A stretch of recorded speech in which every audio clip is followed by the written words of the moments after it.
పూణేలోని అలంది కాలనీలో గోవింద్ అర్జున్ అనే వ్యక్తి ట్రాన్స్పోర్ట్ ఆఫీస్ నడుపుతూ ఉన్నాడు. టూర్ ఆపరేటర్గా కూడా సైడ్ బిజినెస్ చేస్తున్నాడు. ఆర్థికంగా గోవింద్కు ఎలాంటి ఇబ్బంది లేదు. సరిగ్గా 24 ఏళ్ల వయసులో తమ బంధువుల ద్వారా అతనికి ఒక మ్యారేజ్ ఆఫర్ వచ్చింది. గోవింద్ చిన్న వయసులోనే లైఫ్లో సెటిల్ కావడంతో పెళ్లి చేసుకోవాలి అనుకున్నాడు. ఎందుకంటే అతనికి పెళ్లి కూతురి ఫోటో బాగా నచ్చింది. ఇక లైవ్లో చూద్దామని పెళ్లి చూపులకు వెళ్ళాడు. పెళ్లి కూతురు పేరు స్వాతి. ఆమెకు 21 ఏళ్లు. స్వాతి గోవిందులు ఒకరికి ఒకరు నచ్చుకున్నారు. భారీగా కట్న కానుకలు ఇచ్చి స్వాతి తల్లిదండ్రులు గోవింద్కు తమ కూతురును ఇచ్చి పెళ్లి చేశారు. 2009 మార్చి 1న ఇద్దరూ పెళ్లి చేసుకుని కాపురం పెట్టారు. ఇద్దరూ ఊటీకి హనీమూన్కి వెళ్లారు. దాదాపు వారం రోజుల పాటు ఊటీలో ఎంజాయ్ చేసి ఇంటికి వచ్చారు. అక్కడ నుంచి ఇద్దరు జీవితాన్ని మొదలుపెట్టారు. గోవింద్కు స్వాతి అంటే చాలా ప్రేమ. ఎలాంటి ఒడిదుడుకులు లేకుండా జీవితం సాగుతోంది. అయితే స్వాతికి 19 ఏళ్ల చెల్లెలు ఉంది. ఆమె పేరు అశ్విని. చూడటానికి కూడా బాగానే ఉంటుంది. ఒకే కాలనీలో ఉండడంతో ప్రతిరోజు ఏదో ఒక సమయంలో తన సోదరి దగ్గరకు వచ్చేది అశ్విని. ఆ క్రమంలోనే బావ గోవింద్తో సరదాగా కామెడీ చేసుకుంటూ సెటైర్లు వేసేది. ఇటు గోవింద్ కూడా మరదలని ఆట పట్టించేవాడు. ఇక ఏడాది తిరిగేసరికే స్వాతి గర్భవతి అయింది. ఈ క్రమంలో కాస్త దూరంలో ఉండే తన తల్లి దగ్గరకు వెళ్ళింది స్వాతి. నెలలు దగ్గర పడడంతో తల్లిదండ్రుల దగ్గర ఉండాలనుకుంది. ఇటు గోవింద్ పేరెంట్స్ మరో చోట ఉంటారు. తన ట్రాన్స్పోర్ట్ ఆఫీస్ దగ్గరే సొంత ఇల్లు కొనుక్కొని నివాసం ఉంటున్నాడు గోవింద్. అయితే తన బావ గోవింద్కు ప్రతిరోజు రాత్రి సమయంలో భోజనం తీసుకువచ్చి ఇంట్లో పెట్టి వెళ్లేది అశ్విని. అలా ప్రతిరోజు వస్తుంటే ఇద్దరికి ఒకరికి ఒకరు నచ్చేసుకున్నారు. బావ మంచితనం చూసి అశ్విని ఫ్లాట్ అయిపోయింది. బావతో ఎంజాయ్ చేసేందుకు మొగ్గు చూపింది. ఇంట్లో ఎవరూ లేకపోవడంతో గోవింద్ కూడా మరదలతో కామెడీగా సరసాలాడుతూ లైన్లో పెట్టి చెయ్యి పట్టేసుకున్నాడు. ఇక అశ్వినికి కూడా బావంటే ఇష్టం. వయసు ప్రభావంతో పాటు ఇంట్లో ఎవరూ లేరు. ఇంకేముంది, మొదటి అనుభవాన్ని బావతో ఎంజాయ్ చేసేసింది. మరి ఒకసారి మొదలుపెట్టిన తర్వాత అది ఆగుతుందా? ఆగదు. ఇద్దరూ ప్రేమికుల్లా తిరుగుతూ ఉన్నారు. ప్రతిరోజు బావ కోసం కాలేజీ నుంచి డైరెక్ట్గా ఇంటికి వెళ్ళిపోయి అక్కడే ఎంజాయ్ చేసేది. అలా అలా తన సోదరి స్వాతి ఇంటికి వచ్చేసినా సరే ఇద్దరూ బయట కూడా కలుసుకునేవారు. ఏకంగా ట్రాన్స్పోర్ట్ ఆఫీస్లోనే ఒక గది ఏర్పాటు చేసుకొని మరదలతో ఎంజాయ్ చేసేవాడు గోవింద్. అలా దాదాపుగా 4 ఏళ్ల పాటు అక్రమ బంధం సాగింది. అయితే గర్భం రాకుండా జాగ్రత్తలు తీసుకుని గోవింద్ తన మరదలతో ఎంజాయ్ చేశాడు. ఈలోపు స్వాతికి కూడా ఇద్దరు పిల్లలు పుట్టారు. అయినా సరే భార్యతో బాగానే ఉంటూ మరదలతో ఇలా నడుపుతూ ఉన్నాడు గోవింద్. అయితే ఓ రోజు స్వాతి ఫంక్షన్కి వెళ్ళింది. ఆ టైంలో అశ్విని తనకు నీరసంగా ఉందని చెప్పి ఇంటి దగ్గరే ఉంది. అందరూ వెళ్ళిపోగానే అశ్విని తన బావకు ఫోన్ చేసింది. నేను ఒంటరిగా ఉన్నాను, అది కూడా నీకోసం, మా ఇంటికి వచ్చేయమని కోరింది. ఇంకేముంది, రెక్కల కట్టుకుని వాలిపోయాడు గోవింద్. ఇద్దరూ కలిసి అశ్విని ఇంట్లోనే శృంగారంలో మునిగి తేలారు. అయితే హఠాత్తుగా బంగారు నగలు మరిచిపోయానని తల్లితో కలిసి స్వాతి తిరిగి ఇంటికొచ్చింది. తలుపు కొట్టడంతో లోపల ఉన్న అశ్విని గోవిందులు కంగారు పడ్డారు. దాదాపు 5 నిమిషాల తర్వాత తలుపు తీయడంతో స్వాతికి ఎదురుగా భర్త కనిపించాడు. బెడ్రూమ్లో అశ్విని పడుకుని ఉంది. మీరు ఇక్కడేం చేస్తున్నారని భర్తను నిలదీయడంతో అశ్వినికి ఒంట్లో బాగోలేదంటే టాబ్లెట్లు తెచ్చానని బొకాయించాడు. మేము వెళ్ళి 20 నిమిషాలు కూడా కాలేదు, అప్పుడే టాబ్లెట్స్ అడిగిందా అని అనుమానించింది. ఇక తన చెల్లెలి ఫోన్ను చెక్ చేయగా ఆమెనే కాల్ చేసినట్లు కనిపించింది. దీంతో ఇద్దరి మధ్య ఏదో నడుస్తుంది అని గ్రహించి ఇక ఇక్కడ నిలబడింది చాలు, మన ఇంటికి పదండి అని గోవింద్కు వార్నింగ్ ఇచ్చి పంపేసింది. ఇటు అశ్విని తల్లి కూడా చిన్న కూతురునే తప్పుపట్టింది. కానీ బావతో నాకు ఎలాంటి సంబంధం లేదు, నన్ను అనుమానించొద్దని కన్నీరు పెట్టుకుంది. దీంతో అశ్వినిని సముదాయించారు. ఆనాటి నుంచి స్వాతి తన భర్త ఫోన్లో అశ్విని నంబర్ను కూడా డిలీట్ చేయించి భర్తని ఏకంగా కంట్రోల్లో పెట్టేసింది. అయితే ఎంత కంట్రోల్ చేసినా వాళ్ళు మాత్రం వారి బంధాన్ని కొనసాగిస్తూనే ఉన్నారు. ఇక తప్పదులే అన్నట్టుగా అశ్విని పేరెంట్స్ ఇంట్లో తిట్టడంతో పాటు ఇంటిని కూడా దూరంగా మార్చేశారు. పెళ్లి చేయాలని నిర్ణయం తీసుకున్నారు. అయినా సరే ఏదో ఒక సమయంలో బావ దగ్గరకు వచ్చేసేది అశ్విని. అతని మైకంలో పడిపోయింది. తనకు ఇంట్లో పెళ్లి సంబంధాలు చూస్తున్నారని కన్నీళ్లు పెట్టుకుంది. దీంతో ఇద్దరూ కలిసి రహస్యంగా పెళ్లి చేసుకున్నారు. తన భార్యకు తెలియకుండానే మరదలని రెండో పెళ్లి చేసుకున్నాడు గోవింద్. మరో చోట ఆమెతో కలిసి కాపురం కూడా పెట్టేశాడు. అంతేకాదు తనకు తానుగా నచ్చిన కుర్రాడితో లేచిపోయాను, మీరు నాకు బావకు లింక్ అంటగట్టారు, నేను ఒక వ్యక్తిని ప్రేమించాను, నా కోసం మీరు వెతకొద్దు, నేను లేచిపోయి హాయిగా ఉన్నానని తండ్రికి ఫోన్ చేసి చెప్పింది అశ్విని. దీంతో నిజమేననుకున్నారు. అయితే స్వాతి మాత్రం తన చెల్లెలు అశ్వినిని నమ్మలేదు. ఎందుకంటే ఈ అశ్విని తనకంటే చాలా తెలివైనది, కన్నింగ్ అని కూడా ఆమెకు తెలుసు.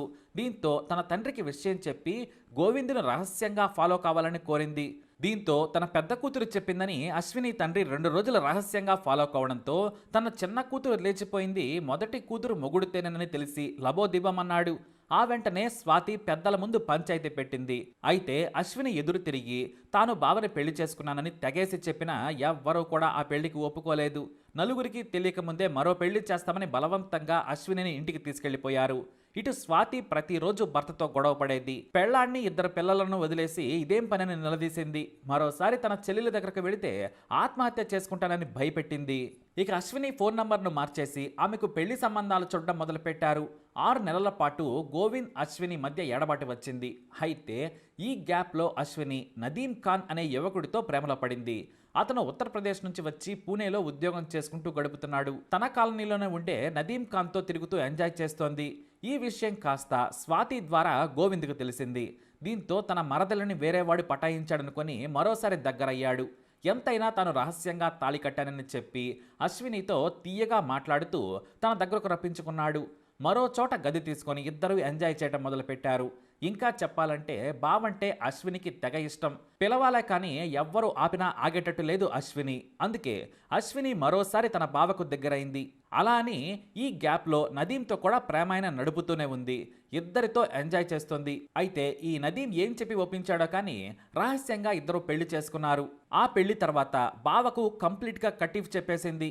దీంతో రగిలిపోయాడు గోవింద్. తన మరదలు తనకు అనువైనట్లుగా ఎంజాయ్ చేస్తూ మోసం చేసిందని బాగా హట్ అయిపోయాడు.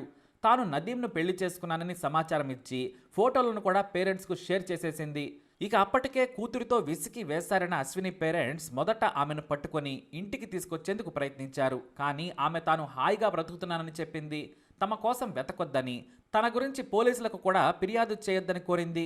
దీంతో అశ్వినిని వదిలేశారు. అయితే గోవింద్ మాత్రం తన మరదలు తనకే దక్కాలనుకున్నాడు. మెల్లిగా మరోసారి పరిచయం పెంచుకొని మంచివాడిలా నటించాడు. అసలు గోవింద్కు అశ్వినికి అక్రమ బంధం ఉన్న విషయం నదీంకు తెలియదు పాపం. వారి లవ్కు సపోర్ట్ చేస్తున్నట్టుగా మొదట నమ్మించాడు. ఆర్థికంగా కూడా సాయం చేశాడు. సార్సాబాగ్లో ఇద్దరూ కాపురం పెట్టారు. బాగా నమ్మించిన తర్వాత జనవరి 2017న మీ అక్క స్వాతి నిన్ను చూడాలనుకుంటుంది, నీకు ఏవో కొత్త బట్టలు కొనిపెట్టింది, రావాలని కోరాడు. దీంతో నదీం కూడా ఒకసారి వెళ్ళి రమ్మని సాయంత్రం 6:30కు పంపించాడు. ఆ మరుసటి రోజు ఉదయం అశ్వినిని పంపుతానని నదీంకు చెప్పాడు. మొదట తన బైక్పై అశ్వినిని కూర్చోబెట్టుకున్న గోవింద్ కొద్ది దూరం వెళ్ళిన తర్వాత బైక్ను ఓ చోట పార్క్ చేశాడు. ఆ సమయంలోనే తన దగ్గర పనిచేసే 17 ఏళ్ల కుర్రాడు ఒక చిన్న వ్యానుని తీసుకొచ్చాడు. అందులో అశ్వినిని నమ్మించి కూర్చోబెట్టుకుని తెలగాన్ చకన్ రోడ్ వైపు తీసుకెళ్లారు. ఎక్కడికి తీసుకెళ్తున్నారని అశ్విని అడిగితే బంధువుల ఇంట్లో ఫంక్షన్ ఉంది, మీ అక్క కూడా అక్కడే ఉందని నమ్మించాడు గోవింద్. కానీ చీకటి పడగానే రోడ్డు పక్కన వ్యానును ఆపి అశ్వినిని కిందకు దించాడు గోవింద్. ఇక్కడ ఎందుకు ఆపావని అశ్విని నిలదీయగా వ్యాన్లో ఉన్న ఐరన్ రాడ్ తీసి తల మీద గట్టిగా బాదాడు. దెబ్బకు విలవలలాడుతూ కుప్పకూలింది అశ్విని. ఆ తర్వాత గోవింద్తో పాటు వచ్చిన అతని సహాయకుడు ఇద్దరూ కలిసి రాళ్లతో తలపై బాది చంపారు. మృతదేహాన్ని పొదల్లో వేసి ఇంటికి వెళ్లిపోయారు. వెళ్తూ అశ్విని ఫోన్ని మురికి కాలువలో విసిరేసిన గోవింద్ ఇంటికెళ్లిపోయాడు. అయితే ఆ మరునాడు కూడా అశ్విని ఇంటికి రాకపోవడంతో ఇక్కడ నదీం కంగారు పడ్డాడు. ఫోన్ చేసిన అశ్విని ఫోన్ కనెక్ట్ కాలేదు. ఇటు గోవింద్ ఫోన్ నంబర్ అతని దగ్గర లేదు. ఏం చేయాలో అతనికి పాలుపోలేదు. వెంటనే అశ్విని ఇంటి అడ్రస్ తెలియడంతో మీ కూతురు అశ్వినిని ఆమె బావ గోవింద్ తీసుకెళ్లాడు. తనతో పంపించాలని కోరాడు. నదీం తన ప్రియురాలని దూరం చేయడానికి కిడ్నాప్ చేశారేమోనని భ్రమపడ్డాడు. దీంతో అశ్విని తల్లి తన పెద్ద కూతురు స్వాతికి ఫోన్ చేయగా చెల్లెలు రాలేదని చెప్పింది. గోవింద్ను అడగ్గా తనకేమీ తెలియదని బుకాయించాడు. నదీమే ఏదో చేసి అమాయకంగా వచ్చి ఉంటాడని అతన్ని పోలీసులకు అప్పచెప్పాలన్నాడు గోవింద్. అయితే నదీం మాత్రం భయపడలేదు.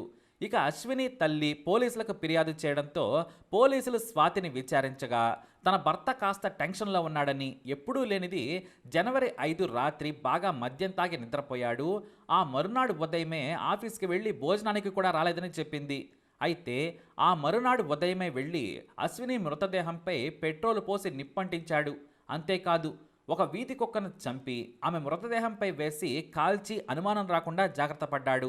ఇవన్నీ కూడా పోలీసులు గోవింద్ను తమదైన శైలిలో విచారించగా మొత్తం కక్కాడు. అక్కను పెళ్లి చూపుల్లో చూసి వెనకున్న ఆమె చెల్లెలని లైన్లో పెట్టాడట గోవింద్. ఇక అంతకంటే ముందే అశ్వినియే తెరచాటు నుంచి తన అక్కకు కాబోయే భర్త గోవింద్ను రొమాంటిక్గా చూసిందట. ఆమె చూపులను గోవింద్ మొదట లైట్ తీసుకున్నాడు.